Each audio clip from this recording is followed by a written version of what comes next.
분필을 어디서 키우는지 아는 사람 손 들어봐요. 여기 분필 없어? 분필이 없는 거야. 눈이가 더 여기 있다.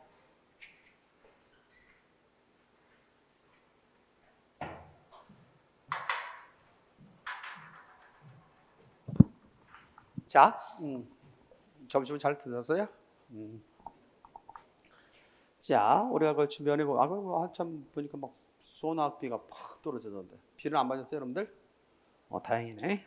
자, 이 시간 이제 30페이지 넘어가기 전에 우리가 다시 한번 정리해 봅시다.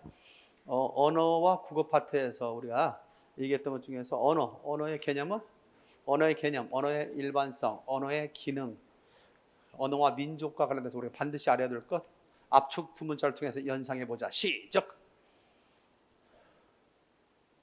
사사여분 개축 감사표 비자 언사 이렇게 생각하겠죠. 리듬을 타면 더 잘 외워지더라고. 그렇잖아요. 리듬 타면 잘 외워져. 다시 한번 시작. 사사여분 개축 감사표 비정 언사 이렇게 되죠. 그다음에 국어여부 고해한 자모삼 상관높이 외친다 문점주소 숲이 높다. 생각납니까? 그러죠? 그런 것들을 통해서 이렇게 연상하면 좀 더 쉽게 이어진다. 지금까지는 지금 오늘 배우는 내용은 일종의 어밍업이다 이렇게 생각하면 돼. 시험에 있어서의 그런 어떤 중심 초점되는 것은 아닌데 그래도 무엇을 얘기하기 위해서 어차피 우리는 국어를 배워야 되잖아, 그죠? 국어를 배우기 위해서 뭐에 대해서 언어의 일반, 우리 국어는 언어로서 존재하니까 언어에 대한 일반적인 성격을 또는 살펴봤던 거고 또 언어는 어떤 기능을 하는가. 그래서 언어에 대한 전반적 이해를 바탕으로 해서 이제 국어에 대해서 더 많은 거죠. 국어. 좀 더 갈수록 뭐가 돼? 구체화되는 거죠. 구체화되면 어떻게 돼요? 내용이 많아진다, 적어진다? 구체화되면 내용이 많아진다, 적어진다? 많아지는 거죠. 우리 국어의 특성화에 대해서 간단하게 얘기해. 음운론, 우리가 자모삼, 음론 몇 가지 안 배웠잖아. 그리고 어휘상 특징, 문법상 특징 했는데 이제는 뭐예요? 그 다음을 넘어가지면 음운론 파트에 좀 더 구체적으로 나오죠. 형태로 파트 더 구체적으로 나오죠. 그리고요, 이 책에 거의 뭐 3분의 2 정도 해당되는 것이 뭐예요? 3분의 1 정도 해당되는 것이 문법이잖아. 내용이 많단 말이죠. 점점 갈수록 뭐 한다? 구체화된다. 라고 할 수 있죠. 구체화될수록 뭐 하는 거예요, 여러분들은? 더 구별이 더 해야 된다는 부담감이 있죠.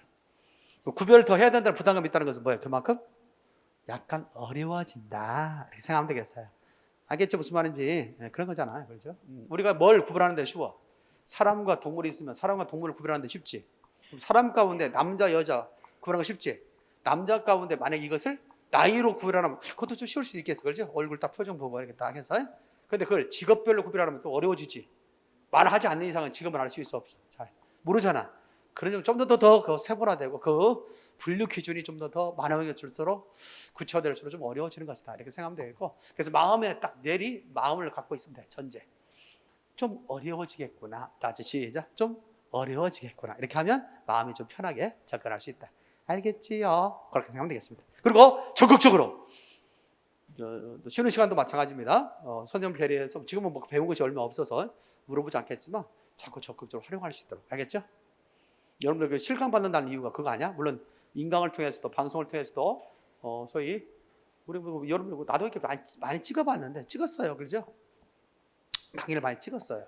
사람이 직접 찍기도 하고 기기가 막 찍기도 하고 여기 기기가 찍고 있잖아요, 사실은 찍기도 하고 그래서 유튜브 들어가면 임재진 치면 많은 강의가 나와요. 내 이름이 뭐라고요? 임재진인가. 그러니까 여기서만 강의 찍은 건 아닐 거 아니야, 그렇지? 또 여기서만 강의한 게 아닌 거 아니야, 그렇지? 그래서 많은 강의를 하고 있지만 30년 가까이 강의했으니까 강의 많이 했을 거 아니야. 그 흔적들이 네이버나 다음이나 이런 데 남아있을까 안 남아있을까? 남아있어요. 그렇죠? 그래서 아마 얼굴에 저 변천사를 볼 수도 있을 것 같아. 그렇지? 몇 년 전에. 근데 어떤 말을 들을 때 좀 기분 좋냐면 때에 따라서 내 스스로 볼 때도 마찬가지. 내 스스로 볼 때도 한 10년 전에 찍은 영상이 있을 수 있잖아요. 그죠? 근데 그때보다 지금이 더 젊어진 것 같은 느낌이 들 때도 있고 왜 그때 늙었지? 그런 생각도 들 때도 있고 그래서 나의 그 변천사를 동영상을 통해서 볼 수 있으니까 그만큼 많은 내용들이 올려져 있어요. 또 이 학원에서만 또 이 강의에서만 올리는 게 아니라 또 다른 데서 막 올릴 거 아니야, 그지? 막 교체되기도 하고 조회수가 있는 것도 있고 없는 것도 있고 막 그래요, 사실은. 아무쪼록 그러나 여기서 찍은 내용이 좀 더 잘 되길 바랍니다. 또 이렇게 하면 또 다른 것과 또 비교되는데, 그렇지? 그런 말 함부로 해서는 안 되는데 어찌됐든 그래도 여기에 또 새롭게 찍고 있으니까 잘 되길 바라고, 얼마 전까지는 이거 아마 그 있을 것 같아요. 율비스 제로백 해가지고 노량진에서 율비스 그 있어서 거기서 뭐 찍은 적도 있고 막 그래요. 근데 내가 볼 때는 좀 이름이 좋은 것 같아. 공인강? 그러죠? 공인강은 뭐예요? 뭘 줄여서 한 말이에요? 공인강은? 어? 공인강 뭐 줄여서 뭐 공인강이 뭔가 하는 거 아니야? 공동 인터넷 강의? 그것도 공무원 인터넷 강의, 그거죠? 그게 이제 공인강의 되겠죠. 아무튼 그런 걸로 뭉쳤고, 여러분들은 또 더더구나 실강을 통해서 듣기도 하니까 그만큼 여러분들 실강이 나 인강이 나? 모르겠어?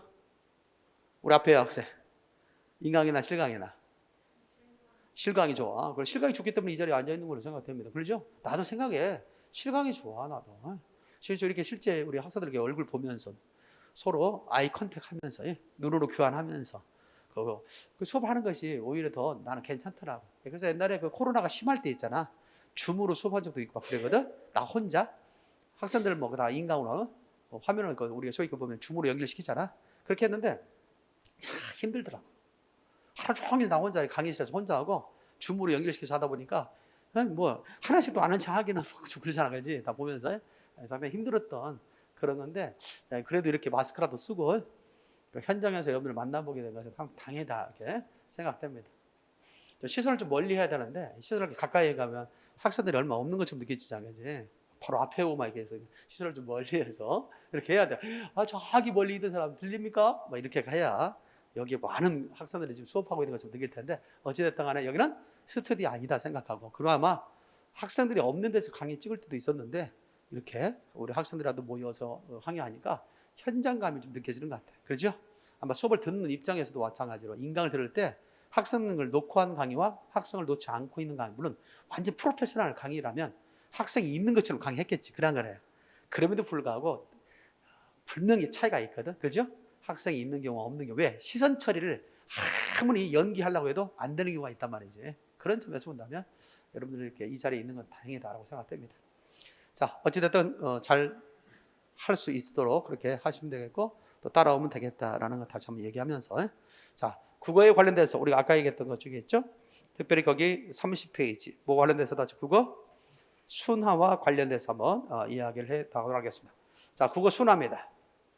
순화라고 하는 것은 뭐냐? 순화란 효과적인 국어 생활을 위해 잡스러운 것으로 알려진 들어온 말을 우리가 뭘로 바꾸는 것? 즉 잡스러운 말, 들어온 말을 갖다 외려나 왜고라고 할 수 있죠. 이것을 가능한 토박이 말로, 순 우리말로 고치는 것. 알겠죠? 이것을 뭐라고 한다 같이? 순화. 그런 걸 뭐라고 하냐? 특별히 정화라고 그래. 뭐라고 얘기한다? 정화. 그래서 순화에는 뭐가 있느냐? 순화에는 두 동생이 있어. 순화에는 뭐가 있다 같이? 두 동생이 있다. 첫 번째 뭐냐면 정화라는 동생이 있고요. 그 다음에 미화라는 동생이 있어. 순화의 동생에는 정화와 뭐가 있다? 미화. 정화는 말 그대로 여기 있죠. 들어온 말 있죠. 외래어나 외국말을 토박이 말로 고치는 거, 고유어로 고치는 거다. 이렇게 이것이 있죠. 이걸 정화라고 한다. 미화라고 하는 것은 어려운 말을 쉬운 말로 고치는 거. 어려운 말을 쉬운 말로 고치는 거. 두 번째, 은어랄지 비속어, 이런 은어나 비속어 같은 경우를 뭘로 고치는 거? 표준어로 고치는 거. 자, 이런 것들 어려운 말을 쉬운 말로 고치거나 은어나 비속어. 은어라는 것은 계층 간의 비밀을 지키는 말이 은어라고 하죠. 그런데 가장 대표적인 것 중에 하나가 신봤다. 무슨 뜻이에요? 산삼봤다는 말이지. 지금은 워낙 다 알려졌기 때문에 그런데 그 당시에 산삼봤다 그러면 다 알릴 거 아니야. 그렇게 자기들끼리 신만이끼리 서로 비밀로 신봤다 이렇게 해보는 거야. 이런 것들이 바로 일종의 은어다. 따라서 계층 간의 비밀을 지키기 위해 쓰는 말이기 때문에 이것이 더 이상 비밀성을 갖지 못할 때 이거는 은어는 은어로서의 생명의 가치를 떨어지게 된다. 알겠죠? 이렇게 얘기할 수 있습니다. 그렇다면 그 말을 못 알아듣는 사람들에 있어서 뭐 할까요? 뭐가 작성한다? 위화감. 다 같이 시작. 위화감을 갖다가 자성을 줘요. 그래서 위화감을 갖다가 있으니까 은어죠. 왜? 서로 같은 사람들끼리 이 은어를 갖다 필요한 사람들, 은어를 같이 공유하는 사람들의 입장에서 서로 알아듣게 말할 수 있겠지만 이 말을 못 알아듣는 사람들에 있어서 대체 무슨 말 하는 거야? 라고 할 수 있을 거 아니야. 그래서 위화감을 조성할 수 있다고 하는 그 장한 단점이 있다. 비속어라는 것은 뭐와 뭘 합친 거냐면 비어와 속어를 합친 거다라고 할 수 있죠. 비어는 말 그대로 뭐예요? 아닐 비자 쓰니까 말이 아닌 것. 말이 아니라 뭐에 가깝냐? 욕에 가까운 거죠. 우리의 욕을 말이라고 할 수 없잖아. 그렇잖아요. 말 좀 똑바로 해! 어디다 대고 욕이야! 그렇지 않을 수 있어요? 그러니까 뭐냐면 비어라고 하는 것은 욕에 가까운 거다. 여러분들 들어볼 때, 자, 오늘 뭐 앞에 여학생 뭐 다른 감정 없으니까 그냥 앞에 앉을게 말하는 거야. 눈깔 깔아. 눈깔 깔으라고. 기분 좋아요, 나빠요? 나쁘지. 그럼 나쁘게 얘기하는 거야. 그러니까 뭔가 말을 들었을 때 좀 나쁘다고 생각되는 감정이 상하는 말들은 뭐에 가까워? 비어에 가까운 거야. 무슨 말 알겠죠? 눈 좀 내릴 수 있니? 눈 좀 말이지 나를 똑바로 좀 올려 아래 볼 수 없니? 이렇게 말을 해야지. 그 부드러운 말을 해야지. 눈깔 깔아. 상 기분 나쁘잖아, 그렇죠? 또 머리에 대고 뭐라고 그래? 대갈통. 어때요? 기분 나쁘죠? 이런 것들. 이런 것들 말이야. 또 뭐라고 그래? 주둥이 다쳐. 있어 없어요? 있어. 주둥이란 것은 사물에나 동물에게만 쓸 수 있는데 인간에게 쓰면 다 욕에 해당되는 거다. 그래서 이런 걸 비어라고 그래. 정리됐어요? 근데 속어를 쓰면 저 사람이 좀 선생 맞아? 좀 점잖지 못한데. 근데 내가 야 거짓말 하지 마 이렇게 해야 되는데 공갈치지 마. 왠지 뭡니까? 저 사람 좀 점잖게 느끼지 않나. 일반 그런 어떤 그 소위 가박한 짧은 그런 말을 하는 것처럼 느껴지는 뭐 그렇게 느껴지시잖아. 이것을 속어라고 하는데 사실 이 비어와 속어를 갖다 구분하는 기준은 좀 모호해. 경계가 명확하지 않아. 왜냐? 그렇게 정의해놨지. 들었을 때 기분이 나쁜 말, 들었을 때 점잖지 못한 말. 뭐 어떤 것까지가 기분 나쁘냐 이 말이지. 어떤 사람은 공갈치지 마라고 해도 기분 나쁜 사람이 있는가 하면 어떤 사람은 그보다 더 심한 아까죠 눈깔보다 대갈통보다 그런 심한 말을 써더라도 기분이 안 나쁜 게 있어 없어요? 있지. 돼지 새끼라고 해도 뭐요? 기분 안 나쁜 게 있죠. 그렇기 때문에 경계가 뭐하다? 모호하지. 그래서 요즘은 비어와 속어를 구분하지 않고 비속어. 시작. 비속어 그냥 그렇게 그래. 비속어는 그다음 많이 써야 돼, 안 써야 돼? 안 써야 되겠지. 그래서 뭐에 대해서 순화의 대상이다라고 할 수 있습니다. 자, 순화의 대상으로서 또 하나 있습니다. 방언이 있다. 뭐가 있다? 방언. 방언이라는 것은 지방 사투리를 갖다 우리 뭐라고 한다? 방언이라고 얘기할 수 있죠. 방언은 뭐라고 해요, 다 같이? 지방 사투리를 뭐라고 얘기한다, 다 같이? 방언이라고 얘기한다. 그래서 방언. 자, 이제 방언이라고 하는 것은 결국 뭐와 관련되어 있다, 다 같이? 지방 사투리이기 때문에 이 지방 사투리는 우리가 순화의 대상이 된다, 안 된다? 사실 뭐 순화의 대상이 될 수 있겠죠. 그렇지 않겠어요? 근데 보게 되면 뭐 우리가 얘기할 수 있는 게 뭐가 있어요? 부추라는 말이 있어요. 부추가 있는데 뭐가 있다? 이것을 소리라고 하기도 하고 뭐라고도 한다? 정구지라고 하기도 해요. 그러나 뭘 알아듣지 못하는 사람은 저 소리나 정구지를 모르는 사람 입장에서는 알아듣지 못할 수 있겠지. 결국 말이라고 하는 거, 우리 국어라고 하는 것은 의사소통을 하기 위한 하나의 도구로서 사용되는데 방언이 이렇게 하다 보면 그 뜻을 헤아리지 못하는 사람도 있을 수 있잖아. 그래서 방언도 뭐의 대상이 될 수 있다?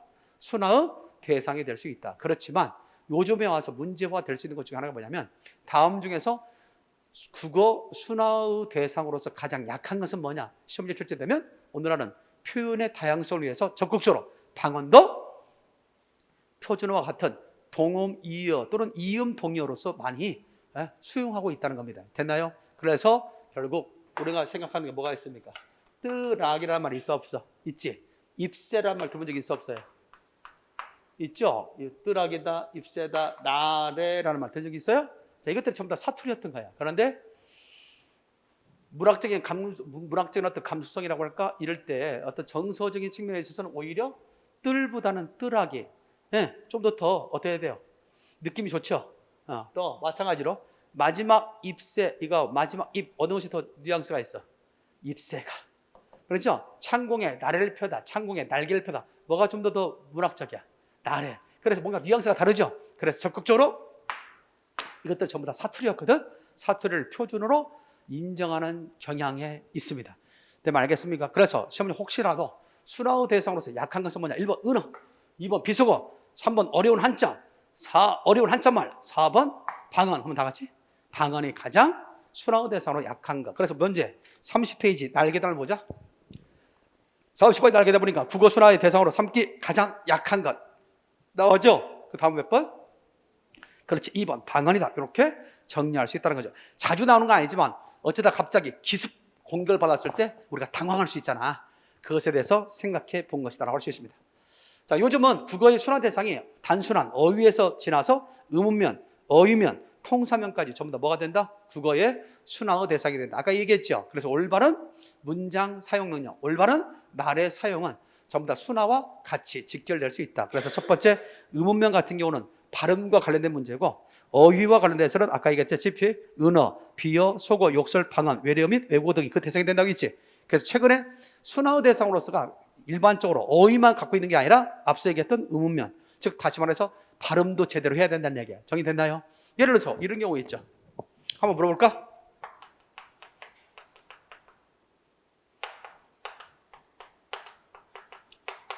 자, 이 발음 맞아 틀려요? 자, 정말 내가 지금 착잡하다. 정말 착잡하다. OX? X죠. 우리는 근데도 불구하고 이것을 착잡하다, 착잡하다라고 발음하고 있단 말이에요. 기역과 지읒, 안들림과 안들림만 나와서 착잡하다 그래야 돼. 착잡하다 그래야 되는데 자꾸 착잡하다, 착잡하다 이렇게 하는 경우 있죠. 이런 것들이 요즘에 발음으로서 쉽게 출제되고 있는 거야. 내 말 좀 이해되겠습니까? 그런 것들을 좀 알고 있어야 되지 않겠는가? 또 우리가 보면 뭐 워낙 어려운 것이 있어. 애와 예, 이것이 아무래도 입에 벌리는 정도가 다름에도 불구하고 우리가 이것을 평소 때 무분별하게 그것을 어떤 구별하지 않고 그냥 발음할 때가 있다. 그래서 그냥 많이 얘기해서 뭐야?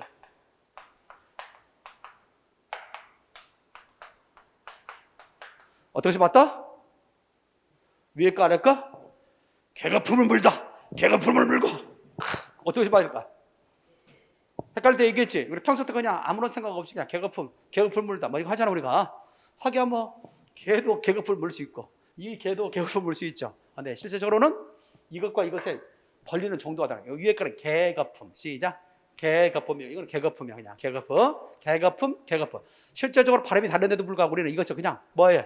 애와 애를 구분하지 않고 이 애가 더 입을 크게 벌려야 돼. 적게 벌리고 좀 더. 그래서 이 예, 나중에 배웁니다. 이게 입 벌리는 정도거든. 제일 적게 벌리는 게 이, 그 다음에 중간이 예, 그 다음에가 애는 크게 벌려야 되겠지. 시작, 이런 식으로. 그러니까 그런데 평소 때 그냥 그런 구분하지 않고 말하는 경우 개거품을 푼다, 개거품을 푼다 하니까 어떻게 쓰느냐 이거지. 개거품은 밑에 것이 맞아, 개거품을 물다. 위에 거 쓰면 안 된다는 거예요. 그래서 이와 같이 평소 때 문별하게 발음하다 보니까 어떤 걸 써야 되냐 할 때 헷갈릴 때가 상당히 많다, 적다, 많다. 이런 것들 다 뭐에 대해서 순화의 대상이 될 수 있다고 하는 거예요. 그런데 일반적으로 순화하면 생각나는 게 뭐만 있다? 어휘만 가지고 얘기하는데 그게 아니다는 거예요. 표준 발음상에 있어 발음전에 있어서 우리가 순화의 대상이 있다. 그 다음에 마지막에 보면 통사면이 있어 없어요? 이것도 순화의 대상이다. 그래서 문장 구조상 비문법적인 요소가 대상이 된다고 했죠. 아버지가 너 오시래. 이것이 법으로 신문지 출제될 수 있지만 순화의 대상으로 나올 수 있다는 얘기야.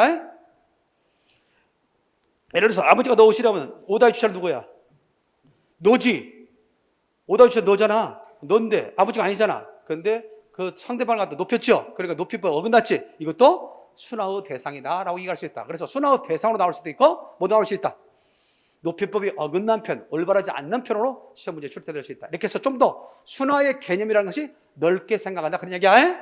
단순한 어휘에서 지나서 발음까지도, 그 다음에 문장 구조상에 생기는 잘못됨까지도 전부 다 뭐가 될 수 있다? 순화어 대. 그 중에 순화어 대상으로서 가장 일반적인 것으로서 시험에 잘 나오는 게 뭐냐면 외래어투 문장. 뭐의 문장? 외래어투. 즉 다시 말해서 우리말 답지 않은 표현들이 있어 없어? 근데 영어의 수거를 직역한 거 있어 없어요? 있지? 이런 식의 표현은 우리 국어유적 표현이 아니다? 아니기 때문에 다 순화어 대상이 된다. 이것을 순화어 대상으로 시험에 나올 때도 있고 뭘로 나온다? 우리말 답지 않는 표현을 찾아라. 어법에 맞지 않는 표현을 찾아라. 올바르지 않는 문장을 찾아라 할 때 이와 같은 문장적 측면, 통사적 측면이 언급될 수 있다는 얘기입니다. 알겠습니까? 다시 한번 얘기합니다. 전통적 개념 속에서 순화는 어휘적인 것만을 생각했는데 지금은 아니다. 발음면에 있어서 너다 같이 단어상에 있어서 어휘상에 있어서 세 번째는 뭐다? 문장상에 있어서 잘못된 건 다 순화의 대상이 될 수 있다고 하는 것. 일반적 개념은 이겁니다. 아까 얘기했던 정화, 미화, 알겠지? 그래서 합쳐서 뭐라고 그래? 순정미. 시작. 순정미. 순화의 동생에는 정미가 있다. 순정미. 이렇게 할 수 있죠? 순정미. 다 같이 시작. 순정미가 있다. 이렇게 정리할 수 있겠고. 그래서 외울 때 이렇게 하면 되겠다. 나는 모든 것을 다 이렇게 압축시켜 놨어. 알습니까? 나중에 이제 내가 그 표 한번 나눠줄게. 압축 두 문자. 표 나눠줄 테니까. 순정미. 어시. 외고. 알겠지? 순정미, 어시, 외고. 시작. 순정미, 어시, 외고. 이렇게 될 수 있죠? 뭐냐? 순화, 정화, 미화인데. 정화라고 하는 것은, 이렇게 순정미, 이렇게 바뀌었는데, 외래어를 고유어로 바꾸는 거. 알겠습니까? 그 다음에 미화라는 것은 어려운 말을 쉬운 말로 갖추는 거. 또 하나 있다면 뭐가 있다? 은, 비속표. 시작. 이렇게 하나 순정미. 네, 순정미 어시 은비속표 외고. 아니면 이렇게 외울까? 다시 외우자. 순정미 외고부터 해라. 왜? 정화가 앞에 있기 때문에 이렇게 하는 게 좋겠다. 외고. 그 다음에 잘했지? 어시 은비속표. 은비속표 이렇게 외워두기 바랍니다. 정원아 압축 문자. 순정미 외고 어시 은비속표. 시작. 한 번씩 따라해봐. 시작. 순정미 외고 어시 은비속표. 알겠죠? 이렇게 외워두면 쉽다. 이거 순화로 딱 돼버리는 거야. 순화로서 딱 된다라고 얘기할 수 있습니다. 알겠죠? 자, 그러면서 교재 은비속표. 미안해. 워낙 글자가 예술적이지? 은비속표. 네, 은비속표. 됐어요? 또 하나 더 설명하면 되겠다. 뭐냐면 여러분 교재 30페이지 봐봐. 그 국어 순화의 이유 있어 없어? 국어 순화 이유 있지? 국어 순화의 그 세 가지 밑줄자. 말의 반정을 막는다. 두 번째, 말의 민족 세계상의 반영이다. 세 번째, 체르스의 기능 회복이다. 됐습니까? 이 세 가지. 첫 번째, 왜 순화를 하느냐? 순화의 이유로서 적절한 것은 뭐냐? 첫 번째, 말의 반작용을 막을 수 있다. 뭘 막을 수 있다? 말의 반작용을 막을 수 있다. 이 말이 무슨 말이냐면 여러분들 잘 알죠? 야, 좀 말 좀 똑바로 해. 말 좀 잘해. 왜 말이 그따위야? 뭐 그렇게 할 수 있죠. 상대방이 그렇게 말하면 어떻게 돼요? 상대방이 나에게 말을 좀 기분 나쁘게 했으니까 그런 말이 나오는 거 아니야? 따라서 가는 말이 고와야 뭐가 곱다? 오는 말이 곱다. 그 속담과 관련되어 있는 것이 말의 반작용 방지야. 써라. 속담. 가는 말이 고와야 오는 말이 곱다. 시작. 가는 말이 고와야 오는 말이 곱다. 써놔요. 가는 말이 고와야 오는 말이 곱다.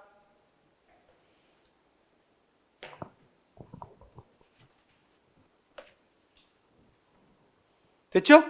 자, 다시 한번 시작. 가는 말이 고와야 뭐하다 나지? 오는 말이 곱다. 연결됐습니까? 그런 것들을 묻는 문제가 더러 출제될 수 있습니다. 또 두 번째, 말은 민족 세계상의 반영이다. 그 말을 보면 그 민족의 성질을 알 수 있다는 얘기야. 품성을 알 수 있다는 거야. 그래서 우리가 하도 말이죠. 빨리빨리, 빨랑빨랑 음식 시켜놓고 그렇게 말하니까 우리나라 사람들은 뭐야? 성질이 급하다라고 이렇게 인식하잖아. 따라서 말은 민족 세계상의 반영. 결국 말에는 뭐다? 우리 민족의 얼이 담겨 있다. 얼을 뭐라고 그래? 우리는 정신이라고 그래. 알겠습니까?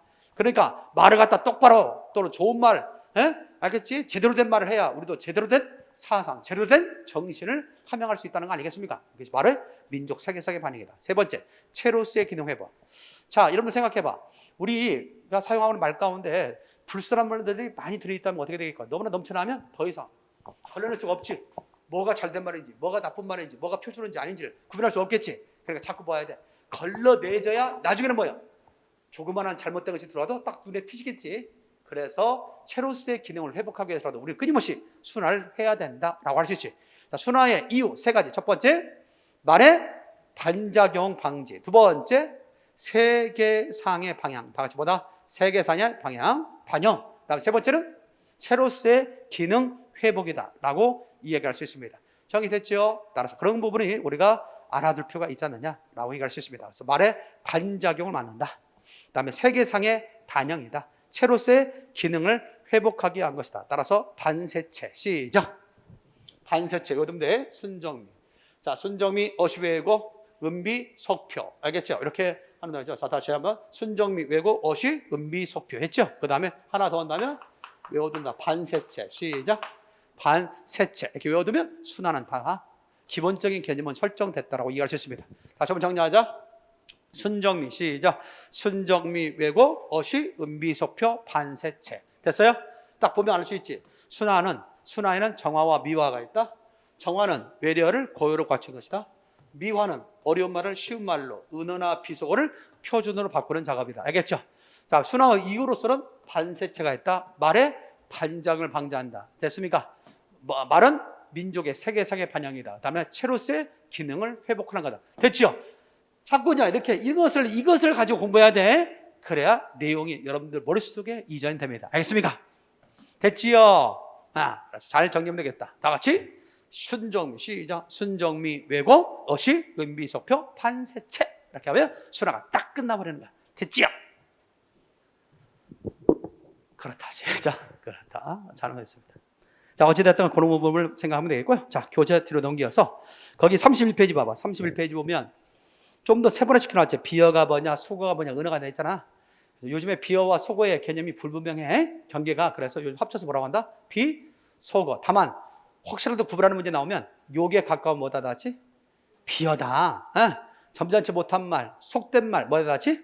속어다. 그리고 계층 간의 비밀을 지키는 말 뭐다 닿지? 은어다. 그래서 은어를 다른 말로 비밀어. 뭐라고 얘기하나 시작? 비밀어 또는 변말, 뭐 슬랭어 이런 말을 쓰기도 합니다. 그 정도만 알고 있으면 될 것 같습니다. 뒤로 넘겨. 자, 국어 순화에 신뢰가 있습니다. 순화가 필요한 일본어도 있는데 요즘 많이 나오지 않고요. 다만 어디 부분이 중요하냐면 여러분들 교재로 보면은 이 37페이지, 몇 페이지? 37페이지. 37페이지 보면 시험에 잘 나오는 일본식 한자가 있어 없어? 있지. 이 부분을 좀 기억해줘. 그 중에서 재밌는 나온 중에 하나가 뭐냐면 요즘에 그 견습이란 말 가끔 은행에 가면 그 견습이라는 말을 이렇게 써놓는 걸 볼 수 있거든요. 그게 바로 뭐예요? 견습을 수습이라고 하는 거예요. 견습기자, 수습기자 들어본 적 있어 없어요? 있죠? 그런 것들. 그래서 우리가 견습기자 하지 않고 뭐다? 수습 이런 걸 기억하면 될 것 같고, 그 다음에 요즘도 계주란 말 많이 쓰고 있죠. 근데 이어달래기 시작. 일본식 말이야. 그 다음에 고지서란 말 쓰죠. 통지서. 그 다음에 군대에서 고참이란 말 선임이라고 하지 않고 구참이라고 뭐 고참이란 말 하는 경우 있죠. 선임자. 그 다음에 구자가 아니라 다같이 계자. 잘하면 되겠습니다. 납기 내가 아니라 시작. 기한내. 납기란 말도 일본식 한자라는 얘기지. 그 다음에 사물함이란 말 들어본 적 있어요? 사물함이 아니라 다같이 개인 보관함으로 고쳐야 된다는 거지. 또 생애 뭐 이런 말 쓰죠 우리가. 생애 보장통장. 근데 이제 일생 평생 이런 말로 바꿔야 된다는 것도 알고 있으면 될 것 같고, 그다음 밑에 시험에 잘 나왔던 것 중에 하나가 뭐냐면 우리가 지입 차량을 들어본 적 있어? 지입 차량이 아니고 갖고 들기 차량이다 라고 얘기할 수 있겠죠. 됐나요? 그리고 요즘에 추월한다는 말 하는데 앞지르기, 이것도 다 순화의 대상으로서 시험에 잘 나왔던 것 중에 하나다라고 얘기할 수 있습니다. 자, 그러면서 세 번째 순화가 필요한 어려운 일본식 한자가 있어 없어? 있죠. 이것도 별 5개. 이 문제가 시험 문제에 있어서 순화가 대상으로서 최근에 잊을만 하면 한 번씩 나오겠습니다. 왜냐하면 법조문 같은 거나 행정 용어 가운데 일본식 용어, 일본식 한자가 상당히 많이 들어가 있다는 얘기야. 이것을 좀 더 쉬운 표현으로 고치고 있다는 것을 우리는 알 수 있습니다. 대표의 가운데 몇 가지 중요한 것들 밑줄 쫙 할 수 있도록 하겠습니다. 첫 번째 우리 기억할 수 있는 것 중에 거기 11번 가용재원. 가끔 한 말 쓰죠? 행정용어로서 가용재원. 여러분들 이제 공무원 들어가면 그 공무원들이 주로 쓰는 용어들이 있어. 많이 쓰고 있으면 알 수 있어요. 다 이게 일본식 그런 잔재가 아직까지도 뿌리기 남아있다는 것을 알 수 있습니다. 자, 그래서 가용재원 하면 뭐다? 시작? 쓸 수 있는 재원이다. 여러분들 보면 부르는 게 나온다니까. 가용재원 한다니까. 공무원 세계에서는 쓸 수 있는 재원이다. 이렇게 풀어야 되겠다는 것이요. 두 번째 넘겨. 38페이지. 거기 18번 간인 이런 사익돈자 찍는 거야. 사익돈자. 여러분 공무원 되면 많이 하게 될 겁니다. 간인 사익돈자. 잘 넘기겠습니다. 자, 그렇게 하고요. 그 다음에 거기 24번 개전의 정. 좀 어렵죠? 개전의 정은 뭐라고 나다지? 뉘우치는 빛, 어때? 고칠 개자니까 뉘우치는 빛이 있으면, 개전의 정이 있으면 이런 말 씁니다. 법률 용어로서 많이 나오죠. 개전의 정. 그 다음에 26번 거마비, 교통비를 말합니다. 정리해두면 되겠고요. 그 다음에 쭉 내려오기 바랍니다. 내려와서 이것이 있죠. 37번 계고장, 계고장이라고 이제 알림장. 이것도 많이 씁니다. 그거 잘 시험 나오고요. 그 다음에 50번에 국어. 이런 말 많이 나와요. 국어. 참 어렵죠? 도랑이란 말이 국어라는 말이고, 구별은 기울기를 말합니다. 국어, 구별. 나왔던 것 중에 하나입니다.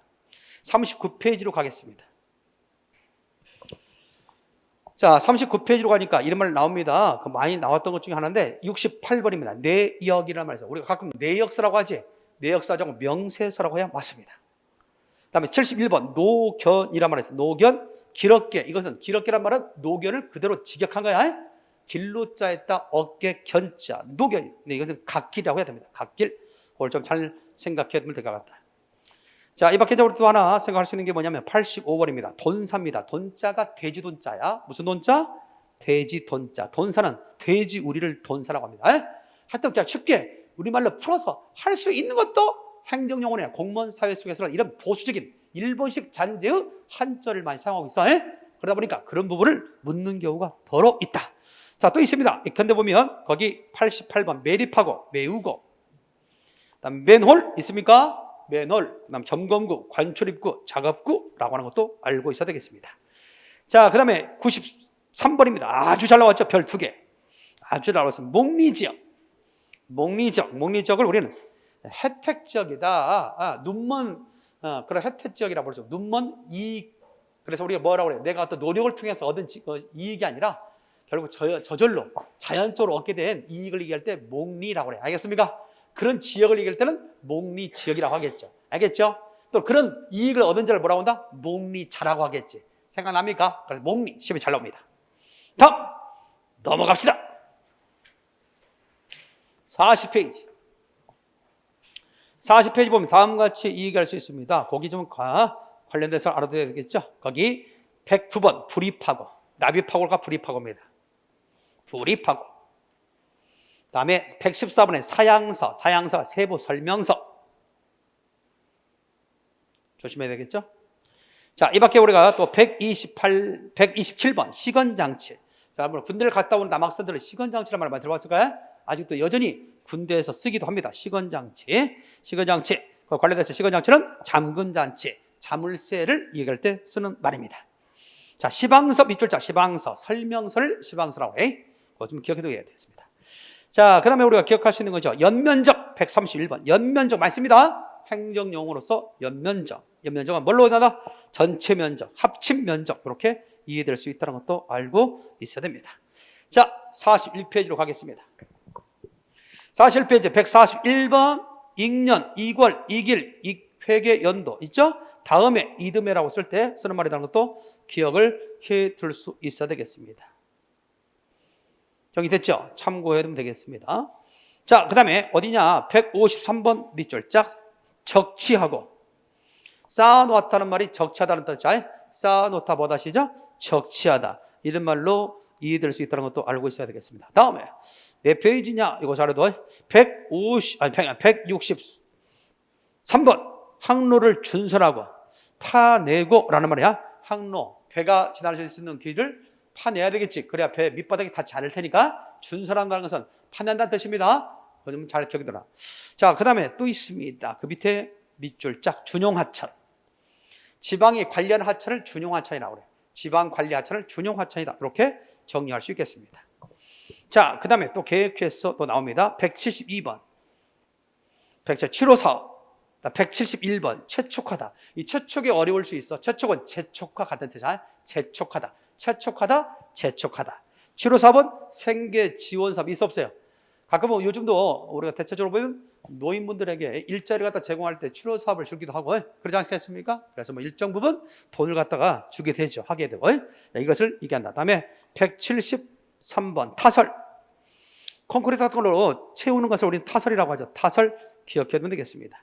자, 다음에 175번 태만이 한 것으로. 태만 게을리한 겁니다. 근데 보면 몇 월 며칠까지 신고하시오 했는데 그걸 넘겼어. 그러면 태만한 자 이렇게 나올 때 있어요. 몇 월 며칠까지 신고를 갖다가 하라고 했는데 그것을 넘기면 어떻게 돼? 태만한 자가 되는 거야. 게을리한 자. 신고를 갖다가 하라고 했는데 신고하지 않은 자, 기한에 신고하지 않은 자, 이런 것들이 태만한 자다라고 얘기할 수 있겠습니다. 다음에 176번 턴키 계약. 일괄 계약을 턴키 계약이라고. 턴키 계약 이것도 알아보면 되겠고, 다음에 179번 품위서. 기한문, 계획서, 보고서를 갖다가 품위서라고 한다. 그러면 뒤로 넘겨. 여러분 많이 했던 것 중에 하나가 뭐죠? 이겠죠? 다음과 같이 거기 보면 하청 182번에 하청이라는 말이 있죠. 하도급을 준다는 말 아니겠습니까? 그래서 행정용어로서는 요즘 아래 도급, 밑도급으로 바뀌었다는 것도 알고 있으면 되겠어요. 요즘에 그런 문제가 많죠? 하청을 준 것에 대해서, 하덕을 준 것에 대한 그런, 아무래도 위에서 그렇게 내려주면 또 그것에 대해서 또 어느 정도 이익을 남겨야 되니까 어떻게 되겠어요? 막 그런 부분에서 빼먹고 뭐하고 하는 경우 많이 당하는 거야. 그래서 부실공사의 원인이 되기도 한다라는 것을 많이 지적하게 됩니다. 자, 그런 식의 유형의 문제가 시험에 출제된다. 다음에 밑에 그 밖에 수나 단어 있어 없어? 있지? 별도개.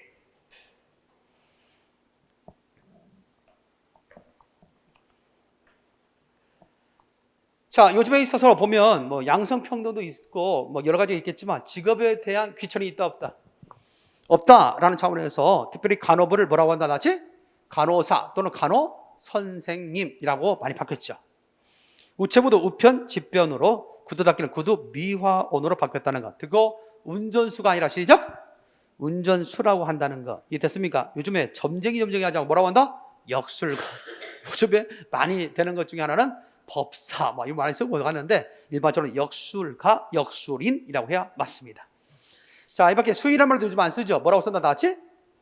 경비원. 알겠지? 아파트 수의가 아니라 아파트 경비원이라는 말을 쓰죠. 인종차별 관련해서 기억할 수 있는 것이 있습니다. 검둥이. 아, 이거 요즘 안 쓰죠?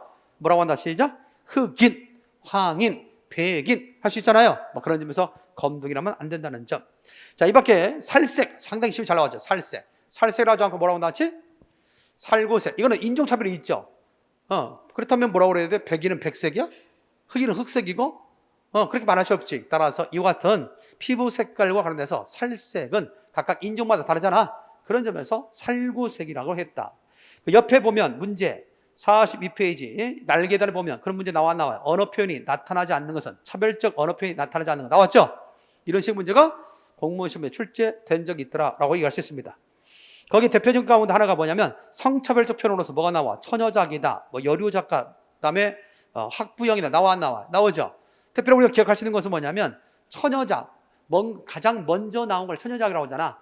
그런데 이것도 역시 성차별적인 요소가 분명히 있다. 그렇다면 총각작이 있어야 될 거 아니에요. 그냥 그래요? 그렇게 쓰지 않는다는 거죠. 그냥 처음 작품은 될 것을 처녀작이다 한다든지, 아니면 우리가 여류작가, 여자 작가에 대해서는 여류작가를 하면서 남자 작가에 대해서는 뭐라고 그래요? 남녀작가 하지 않지. 그냥 작가라고 하잖아. 김 작가 뭐 이렇게 하기도 하고. 그런 점에서 이것도 역시 성차별적 요소가 있다. 또 학부형이라고 하잖아. 그렇지? 학부형이라는 것은 뭐야? 부모와 형만 있지. 부모와 누나가 있는 것도 아니잖아. 그렇지? 또 엄마가 들어간 것도 아니고. 따라서 여자를 쪽 뺐죠? 그런 측면에서 이것도 역시 뭐가 된다? 성차별적 요소가 분명히 있다라고 합니다. 그 중에 또 하나 미망인이 있습니다. 미망이 있지. 전쟁 가운데 남편을 따라 죽지 않은 사람을 뭐라고 했다? 미망이라고 했어. 그러니까 어떻게 돼요? 그 미망인도 여자들에게 있어서 상당히 가슴 아픈 이야기죠. 남편이 죽었고 남편을 아직 따라 죽지 않은 사람. 그래서 지금은 남편을 잃은 사람이라고 하는 측면에서 미망이라는 뜻을 갖다가 우리가 하는데, 대체적으로 누구누구의 전 부인입니다. 아니면 남편을 갖다 잃은 누구누구입니다. 남편을 여인 사람입니다. 알겠죠? 이런 식으로 순화하는 것이 맞겠다라고 얘기할 수 있겠습니다. 자, 그런 맥락에서 아까 얘기했던 2012년도 국가직 7급에 그와 같은 문제가 나온 적이 있어요. 어느 날 갑자기 뜬금없이 나오게 된 거예요. 알겠습니까? 그래서 적어도 이 정도의 상식선은 가지고 있어야 되겠다라고 하는 거예요. 요즘에 특히 양성평등의 논리가 오래전부터 결국 지속적으로 강조되고 있는 상황이기 때문에 말을 잘 해야 된다고 하는 거예요. 그런 것들이 결국 문제 가운데도 지적이 될 수 있다는 점 다시 한번 기억을 해두면 될 것 같습니다. 이해됐나요? 그것만 기억해 두겠습니다. 여기까지. 그리고 나머지는 참고로 봐줘도 될 것 같습니다. 옛날에는 남북한의 언어에 대한 이야기도 많이 나왔어요. 남북한의 언어. 그래서 남만의 말과 북한말을 이어주는 말. 그래서 이것을 온전히 따로 설정해서 교재의 페이지를 늘리지 않고 나름대로 중요한 것을 정리해놨어요. 그냥 그래. 북한말 있죠? 남한말, 북한말. 자, 한번 물어볼까? 몇 가지만 질문해볼게. 이게 이제 경기도, 안에도 여러분들도 뭡니까? 인천이라고 하는 것도 있고, 경기도 영역이 상당히 넓잖아. 그냥 그래. 경기도는 또 뭐와 상당히 관계가 깊죠? 북한과 인접적이 많죠. 북한과 접해 있는 적이 많았죠. 그래서 옛날에 경기도 지방직이 따로 시험 볼 때는 북한 말과 남한 말의 연결 관계를 묻는 문제도 더 나왔었어요. 지금은 이제 거의 다 같은 날 같은 시험 종류를 보기 때문에 좀 약해졌으나 그래도 기본적으로 알아야 할 것.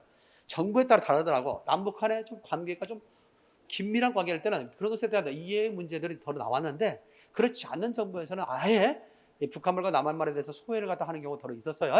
자, 그런 점에서 그렇게 우리가 관심을 갖고 공부할 뿐은 아니지만 그래도 몇 가지 알아둘 것들에 대해서는 여러분들 날개들에 실어놨다는 거예요. 그 중에 하나 물어봅시다. 여러분들은 공무원이 되고자 하지. 그럼 여러분들과 같은 그런 신분에 있는 사람을 북한에서 뭐라고 할까? 여러분 같은 신분에 있는 사람을 북한에서 뭐라고 할까? 공무원을 북한에서는 정무원이라고 그래. 뭐라고 얘기한다, 자체? 정무원. 정무원, 동무원. 이렇게 얘기합니다. 공무원을 뭐라고 한다고 해요, 자체? 정무원이라고 합니다. 여러분들 그 날개들 보면 나와 있어요. 정무원이라고 한다라고 하는 것도 알고 계시면 되겠어요. 몇 페이지부터 북한말이 들어있어요? 교재 보면 43페이지부터. 몇 페이지? 43페이지에 보게 되면 43페이지에 남북한 언어 비교 나왔어요, 나왔어요? 나와 있죠? 거기서부터 시작해서 계속해서 뒤로 넘어갈수록 44페이지. 그 다음에 45페이지. 그 말은 45페이지에 있습니다. 45페이지 보니까 뭐가 나와서 정무원에 대해서 공무원 나오죠? 이런 식으로 나오시겠다. 경기도 지방직에서 북한말 관련해서 가장 어려웠던 문제가 이게 나온 적이 있어요. 여러분들 혹시 기억하고 있는지 모르겠다. 여러분들의 그런 까마득한 선배들이 시험 봤던 것 중에 이게 한번 나온 적이 있어요. 단고기가 나온 적이 있어요. 단고기. 이 단고기는 다음 중 어떤 고기를 단고기라고 했을까요?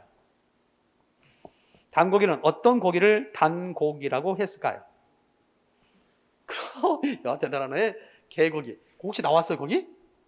나왔어요? 안 나왔어요? 나왔어요? 정말 잘 맞춘 것 같은데 개고기가 맙니다. 그래서 내가 북한 사전이 집에 있는데 그 사전 조선말 북한 조선말 사전이 나오면서 있는데 그걸 한번 찾아봤어. 단고기는 과연 뭘까? 그랬더니 찾아보니까 그렇게 풀이를 해놨더라고. 어떤 맛있는 고기 이렇게. 예, 개고기라고 직접 표현하지 않고 어떤 맛있는 고기 이렇게 풀이해놨더라고 북한에서. 그 단고기가 바로 뭐냐? 개고기를 말한다고 그렇게 얘기하더라. 아무래도 지금에 있어서의 그런 어떤 정서상 개고기가 시험에 나오기는 힘들겠죠. 그래요. 요즘에 개고기 입에 떠올리면 좀 약간 미개인 같은 그런 문화적이지 못하는 문화인이 아닌 것 같은 느낌이 들잖아요. 그래서 그런 부분들 그렇게 해서 주의해서 했는데 과거에는 좀 나온 적이 있다. 다시 한번 정리합니다. 공무원을 뭐라고 한다고요? 정무원이라고 했다는 거예요. 그 정도 알아두는 것도 좋겠다. 여러분 대체로 보면 헬기라는 말 들어본 적 있죠? 우리나라 남한에서 헬기라고 하잖아. 북한에서는 뭐라고 할까? 헬기를 북한에서는 직승 비행기. 그냥 바로 올라가잖아. 활주를 달리다 올라가는 것이 아니라 휙 피로 올라가지. 그래서 직승 비행기 이렇게 하기도 합니다. 자, 또는 우리가 기억할 수 있는 거 하나 더 해볼까? 원피스가 있을 것 같아. 아니, 투피스를 뭐라고 할까? 투피스. 위아래가 떨어지는 게 투피스잖아. 투피스 옷을 갖다 얘기할 때 북한에서는 동강옷. 뭐다 나왔지? 동강옷. 이렇게 표현하도 한다는 거지. 참 재밌죠? 특히 북한말 관련해서 참 재밌던 시절이 어디였냐면 과거에 평양과 서울 간에 축구가 있었죠. 네, 축구할 때 보면 그 북한에서 우리나라 선수가 가서 북한에서 축구할 때 그 중계하는 내용을 보면 참 웃겼던 적이 있습니다. 자, 북한에서 축구에 있어서 골키퍼를 뭐라고 합니까? 골키퍼. 우리도 사실 80년대 전까지는 이 말을 썼어요. 그런데 누가? 전두환 정권이 들어오면서 전두환 대통령이 육사 시절에 축구에서 이 포지션을 가졌다고 그래요. 그래서 그 말을 저거 말이야 좀 기분이 나쁜데 물론 맞는지 안 맞는지 모르지만 그런 이야기들을 전하고 있습니다. 문지기. 뭐다 시작? 문지기라고 하는 것은 좀 어떻게 보면 좀 격이 떨어지는 봉건 사회 속에서 보면 문지기는 약간 하층 계급 그래요. 머슴들 이런 어떤 의미가 강하잖아. 그러다 보니까 축구에서 문지기 막 하는데 보니까 내가 좀 봉건 사회에서 어떤 뉘앙스상 기분이 나쁘겠지. 그래서 말이야 저 문지기는 말이야 좀 이렇게 했더니 아랫사람들이 알아서 기른 거 아니겠어? 그래서 축구 중계할 때 문지기란 말 쓰지 마라. 그때부터 골키퍼란 말을 우리나라도 썼다라는 말이 있습니다. 근데 여전히 북한에서는 뭐다? 문지기라고 하다라고 할 수 있겠습니다. 자, 어찌됐든 뭐 그런 것들까지 뭐 요즘에 많이 문제가 되지 않지만 일단은 중요한 것은 뭐냐면 북한말과 남한말과에 있어서의 어떤 관심도 앞으로 좀 그 관계가 더 원만해진다면 북한말에 대한 남한말과 연결 관계를 묻는 문제도 나오지 않겠느냐. 그래서 적어도 날개단에 있는 내용 정도를 한번 상식으로 갖고 가라 그런 얘기. 알겠죠? 여기까지가 뭐의 이야기? 다 같이 순화에 대한 이야기다라고 할 수 있습니다. 더불어서 우리가 하나 기억할 수 있는 것 중에 하나가 뭐냐면 이 부분에서 지문과 관련돼서 좀 알고 있을 필요가 있다.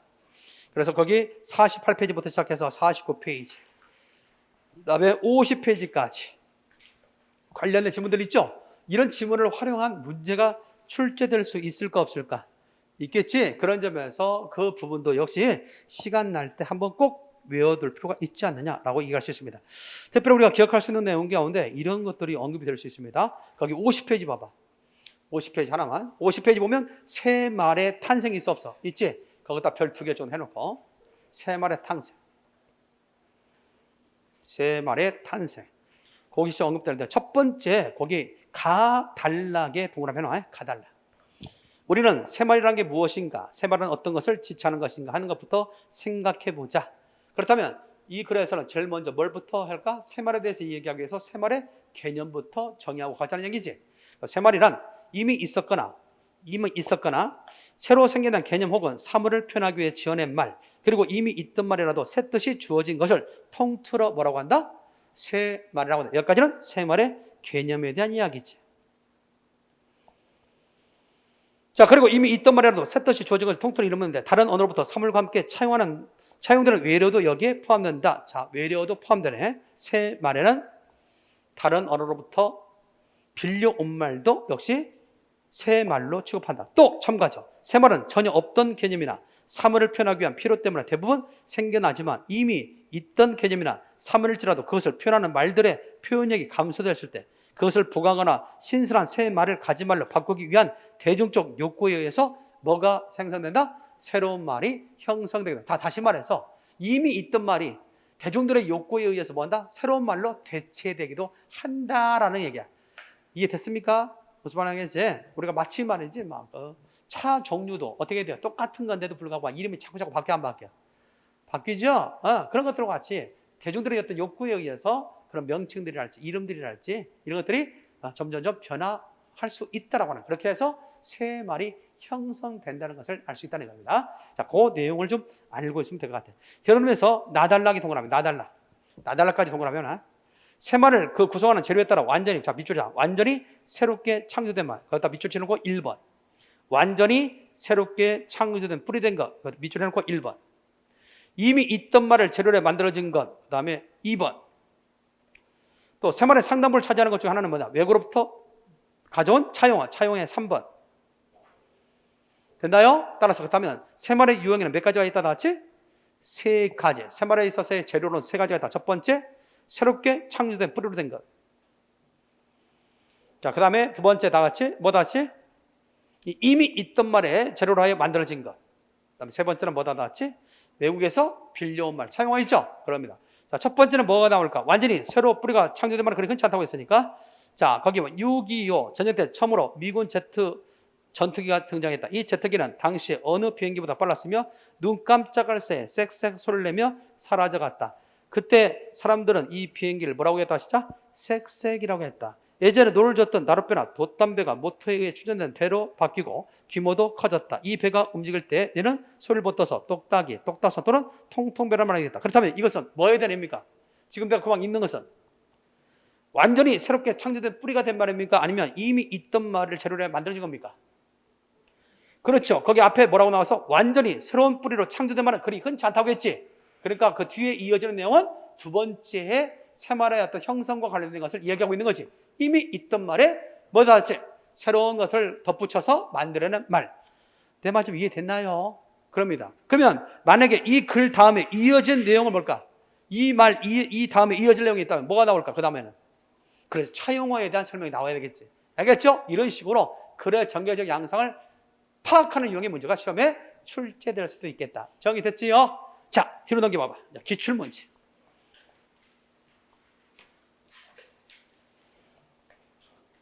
자, 아까 수업 중에 설명하지 않았던 내용이 있는데 참 깔끔하죠?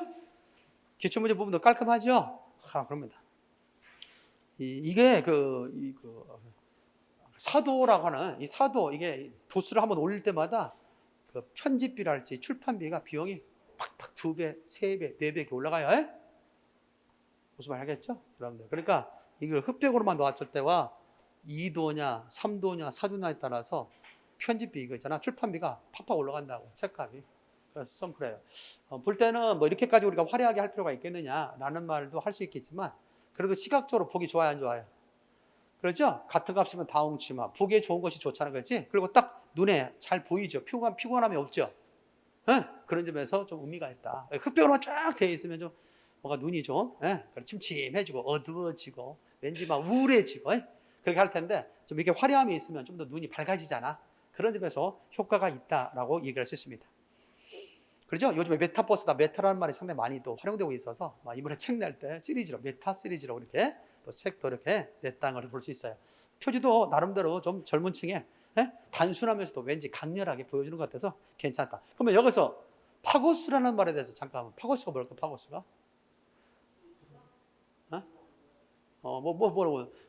물론 철학적인 요인은 될 수 있겠지만 옛날에 저기 파고스라는 언덕이 있대. 그래서 아테네에 가면 그 철학 관련돼서 우리 금방 잘 말했는데 거기 보면 옛날에 그런 많은 어떤 철학자들이 있었는데 그래서 중요 대사들이 있을 때 그 언덕에서 이런 내용에 대해서 논의를 하고 거기서 어떤 결정을 보기도 하고 그랬다는 거야. 그게 파고스 언덕이 있는데 거기에서 많은 사람들이 모여서 철학자들이 모여서 이야기를 나누기도 하고 중요 대사를 갖다 거기에서 다루기도 하고 했다는 그런 언덕이 있었어. 뭐 그 언덕에서 뭐 했어요? 사람들이 어떤 수기 과정을 통해서 뭔가 좋은 개선책을 마련하고 노력했겠지. 바로 이 파고스가 바로 그런 언덕의 이름이에요. 그렇다면 국어에도 뭐가 있어? 언덕이 있지. 원래 여기 그 파고스에 대한 의미를 갖다 여기 밑에 이렇게 놓기로 돼 있었는데 이미 편집이 끝났다고 해서 못했어요. 디자인. 여기다 이렇게 넣어야 되는데 밑에 파고스가 무슨 의미인지. 책 있잖아 여기. 다음에 책 낼 때는 여기다 넣으려고 해요. 여기 원래 이게 들어가야 돼. 여기 좀 공간 있지? 여기다 파고스라는 말이 무슨 말인가? 그거 내가 설명을 했는데 야 나중에서 보니까 막 디자인이 이미 해놨는데 이걸 다 이 디자인들은 글자 하나하나를 갖다가 디자인으로 생각하기 때문에 예술을 생각하기 때문에 그냥 넣으라는 것이 아니면 못 넣더라고. 근데 여기다 넣으면 딱 맞았는데 다음에 아마 나오는 책들은 거기다 넣어서 나올 걸로 생각합니다. 파고스가 뭐냐? 그 파고스 언덕이라는 게 있단 말이야. 그 파고스 언덕에서 내가 힌트를 얻은 거야. 그리고 여러분들 들어본 적 있어? 바다 거북이 하는 데서 뭐가 있죠? 나왔지? 갈라파고스 들어본 적 있어? 없어? 바다 거북이들이 많이 사는 곳이 갈라파고스 있지? 거기서 파고스라도 힌트를 얻었고 그리고 파고스라는 언덕이 있다는 걸 알았고 그래서 이 작은 언덕의 이름을 빌어서 국어라는 언덕을 이 책을 통해서 이 강의를 통해서 넘어보자. 무슨 말 알겠죠? 그런 의미가 있겠고 또 하나는 삼행시를 줬어. 뭘 줬다? 삼행시. 여러분들이 파 해봐. 같이 한번 자 입을 모아서 자 파 해봐. 시작. 파고들면 파고들수록 고독점을 얻는 스터디 학습 전략서. 거기서 파고스. 앞자를 따서 파고스라 했다. 그죠? 아유, 박수까지 받을 것 같습니다. 그런 의미예요, 파고스가. 그래서 파고스라는 용어도 있고, 파고스에 대해서 삼행시로서 그 파고스라는 책을, 이름을 지은 거예요. 무슨 말 알겠죠? 그래서 이 파고스가 옛날에 한 10년은 안 됐지만 옛날에 내가 책을 낼 때 파고스라는 이름을 들어서 파고스 재진국을 냈거든요. 근데 너무나 그 이름이 좋은 거야. 근데 그 이후로 살면서 그냥 저 이름이 바뀌었어요. 뭐 생각나는 대로 생각대로 되는 국어 막 이런 식으로 막 바뀌기도 하고 여러 명칭들이 있었거든요. 근데 다시 찾았어요. 그 의미가 좋다. 내가 그러지 출판사에게도 사장한테도 그 보여줬더니 참 그 의미가 좋은 것 같다. 그래서 그것으로 하자 해서 파고스 재진구가 된 겁니다. 아십니까? 그렇죠? 여러분들 그 영어는 무슨 영어예요? 영어는 아직 몰라? 영어는 패스트. 그렇죠? 여기 우리 영어 선생님 원장님 이름이 그렇죠. 김영수 선생님. 김영수의 베스트 영어. 그렇게 됐는데 그 베스트 아마 영어로 나올 거예요. 제목이. 그래서 각 책마다 이름이 있어요. 근데 국어는 뭐다? 파고스 국어. 바라기는 파고스 국어를 꼭 기억해 두기 바랍니다. 알겠습니까? 국어 뭐야? 파고스 국어. 그리고 뭐 할 수 있어야 돼? 설명할 수 있어야 돼. 파고스 하면 파고 뭐냐? 한번 해서 파! 내가 떠올릴게요. 여러분 해봐. 파! 파고들면 파고들수록. 파고들면 파고들수록. 시작. 파고들면 파고들수록. 나이스. 고독점을 갖다가 맞는. 스터디 학습 전략서. 알겠죠? 그 책이래. 그리고 파고스는 원래 아테네의 조금 뭐랄까 낮은 언덕이라는 언덕의 이름이었대. 그래서 이 선생님이 이 책을 쓸 때 그런 의미를 가졌대. 국어라는 언덕을 이 책을 통해서 넘자고. 알겠어요? 그렇게 지었대. 의미 있어요, 없어요? 의미 있죠. 막 어떤 그 책은 막 독한 한국사 막 이렇게 하는 거 있잖아. 지독한 마음을 갖고 공부게 하자. 그래서 독한인지 몰라도 어찌됐든 간에 나름대로 다 있죠. 제목을 지을 때 그런 의미가 있다는 거죠. 자, 한두 가지 문제만 풀고 52페이지 봐봐. 52페이지 1번 문제. 자, 51번 문제 보니까 이거 내가 아까 설명하지 않았던 거니까 좀 기억하고 갑시다. 잠깐. 다음 글에 설명하는 언어의 성격이 가장 약한 거라고 했지? 그럼 다음 글에서 설명하는 언어의 특성 뭐냐? 말소리와 그것이 싣고 있는 뜻 사이의 관계는 자의적이다. 자의성이라는 얘기지. 그럼 자의성이 뭐다? 약한 것이라고 했지? 아까 설명하지 않았는데 이거 알아둬. 자의성이 약한 것은 뭐냐? 그러면 다 같이 자의성이 약하다는 것은 뭘까? 형식과 의미가 다소 필연적으로 또는 뭔가 좀 관계가 있는 것처럼 느껴지는 말들이 바로 자의성이 약한 것이라고 했지. 한번 물어볼까? 꽃기요! 그럼 뭐가 생각나? 꽃기요 오면 닭이 생각나지? 멍멍하면 개가 생각나지? 어때요? 내가 꽃기워 있을 때, 멍멍했을 때 대상이 생각나잖아. 대상이 생각나는 것은 형식과 의미가 다소 뭐다? 필연적으로 느껴진다는 얘기 아니야. 그런 점에서 결국 자의성이 약한 걸 찾는 문제는 상징어를 찾는 문제. 뭘 찾는 문제? 상징어. 다음 몇 번? 3번이다. 그렇게 정리하면 됩니다. 그러나 언어는 어떤 언어든 간에 뭘 갖는다? 전제는 자의성이다. 왜 그래? 똑같은 닭 울음소리도 우리는 꽃기어로 하지만 우리나라 닭이 저 미국의 LA에 도착했다 봐. 그럼 우리나라 닭이 거기 가서는 코코들들 이렇게 울어? 그래 안 그래요? 그렇지 않지? 분명히 꽃기어로 할 거야. 그러나 영어권의 사람들은 그 소리가 뭘로 들려? 코코들도 들린가 봐. 그래서 똑같은 닭 울음소리도 우리는 꽃기라고 하는데 그거는 코코들도 하니까 동일한 대상에 대해서 각각 다른 형식을 통해서 표현하지. 그래서 언어는 무조건 뭐가 있다? 언어의 전제는 자의성이 있다는 게 전제야. 다만 같은 사연에서 같은 말을 사용하는 사람들의 입장에서는 다소 형식과 의미가 필연적으로 느껴질 때가 있다. 그런 얘기야. 알겠어요? 그것이 뭐다? 상징어라고. 이해됐나요? 상징어. 그래서 답을 갖다 몇 번이라고 하는 사람들이 많았냐면 답을 거기 2번이라고 하는 사람들 많았어. 까닭이라는 뜻하는 종수의 전차가 후대에 와서 사라졌다 했지? 그럼 뭐예요? 그는 변화지 변화. 변화는 뭐라고 했어? 역사성. 그러니까 역사성이야! 라고 이렇게 하는 경우가 있어서. 근데 아까 내가 뭐라고 했어? 자의성의 증거 세 가지. 시작. 동의역. 시작. 동의역. 동음어. 그다음에 동의역. 역사성 있지? 그러니까 결국 2번 역시 역사성으로서 자의성의 증거로서 아주 강렬하지. 그럼 다음 몇 번? 3번. 이렇게 하는 거야. 정리됐어요? 아까 그 부분에 대해서 이해를 안 했기 때문에 한 번쯤 여러분들에게 설명했습니다. 하나만 더 해볼까요? 57페이지. 57페이지 한 문제부터 볼읍시다. 57페이지에 17번 문제. 국어의 특징으로 가장 옳지 않은 것은 조사어미가 발달한 교차어적 특징을 보여준다. 맞습니까? 그렇지. 두 번째, 갑과 같이 음절문에서 두 개의 자음이 발음될 수 없다. 발음될 수 없어 이거? 나중에 배우겠지만 비읍, 시읍 다 발음할 수 없지. 비읍만 발음되지. 하나만. 담화중심 언어로서 주어, 목적어 등이 흔히 생략될 수 있다. 담화적 상황에서 너 밥을 먹었니 하면 응. 감탄사 하나, 독립어 하나로 끝낼 수 있지. 그러면서 성분 생략이 상당히 용이함을 알 수가 있습니다. 자, 그런데 2번에 보면 두 개의 자음이 발음될 수 있다고 했네. 있다가 아니라 시작? 없다라고 해. 맞아요? 다음 몇 번? 2번이 틀렸으면 알 수 있다. 가족관계를 나타낸 친족합 발달 맞죠? 따라서 다시 한번 외울까? 잠어삼, 상감 높이 외친다. 문점주서 숲이 높다. 뭐 이런 식으로 압축 문자를 통해서 외워두는 건 상당히 중요합니다. 알겠습니까? 다음에 한번 제가 그 압축 두 문자 관련돼서 표로서 한번 나눠줄게. 그러면 쉽게 이해될 수 있을 걸 보면 나머지는 참고로 봐두시고 잠깐 쉬었다가 교재 61페이지 여기서부터 실제적인 문법으로 들어가겠습니다. 알겠습니까? 쉬었다 합시다.